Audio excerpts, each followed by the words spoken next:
Today's learning target is I can use the distributive property to write equivalent algebraic expressions. We use the distributive property in math when we come across problems where we have either an addition problem inside parentheses or a subtraction problem inside parentheses, and then there's a number outside of the parentheses that we would need to times what's in the parentheses.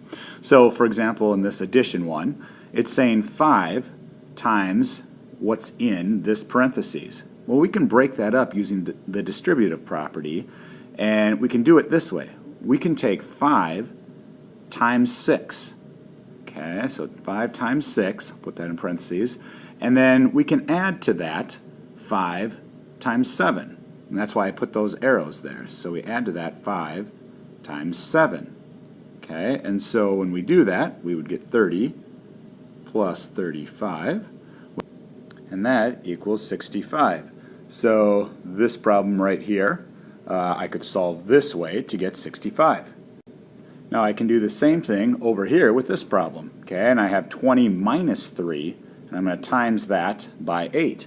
So I use the distributive property, and I'd say, okay, I can do it this way. I can do 8 times 20 minus 8 times 3.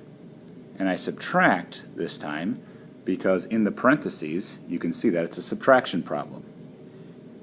And now 8 times 20 here equals 160 minus 8 times 3 is 24. And that, when I solve, is going to give me 156. So in today's assignment, when you're using the distributive property, you're going to need to show me what it is that you're distributing through. So you would show this right here, this and this. This is how your work would look. Here I want to show you how the distributive property can make your life easier. So let's take a look at this word problem.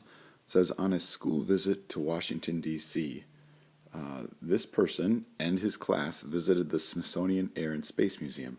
The tickets to the IMAX movie cost $8.99. All right. Find the total cost for 20 student tickets to see the IMAX. So in this problem, I know that each ticket costs $8.99. And I know I want to buy 20 tickets. So I would have to multiply that in order to find the total cost.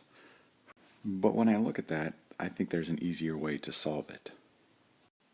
Another way I could write $8.99 would be to write $9 minus 1 cent.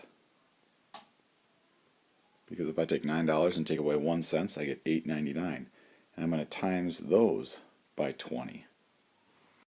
So I use the distributive property, and I have $9 times 20, and then 1 cent times 20.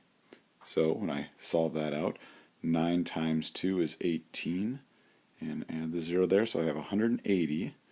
And I have minus 1 cent times 20 would give me 20 cents, because I have 20 groups of 1 penny. Okay, so I do that. Now I look at this and I say $180 minus 20 cents would give me $179.80. And so now for me that was a lot easier way to solve this. A lot of those steps I could have done in my head as opposed to solving this one right off the bat. If I have an expression that contains a variable, like I have it here, and I want to use the distributive property to write an expression that's equivalent to it, I do this the same way. So I'm going to be taking, in this case, 6 times y plus 6 times 10. So if I were to rewrite that, it would look like this. 6y, okay, plus, because I'm adding here, and then I have 6 times 10. Like that. Now I don't know what y is, so I keep that 6 times y, 6y, and then 6 times 10 is 60, so that would be my expression right there that's equivalent to the one above. Let's say I want to use the distributive property to write an equivalent expression for something like this. So I'm going to take a look at doing this, distributing the -9 to each of these. So when I do this, I'm going to have negative 9n, and I'm going to be subtracting it here. So minus, and now I have negative 9 and 7. So that gives me a negative 63.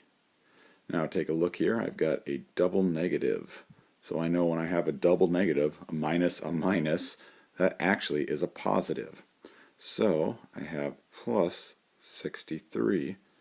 So I have now my final expression there, negative 9n plus 63.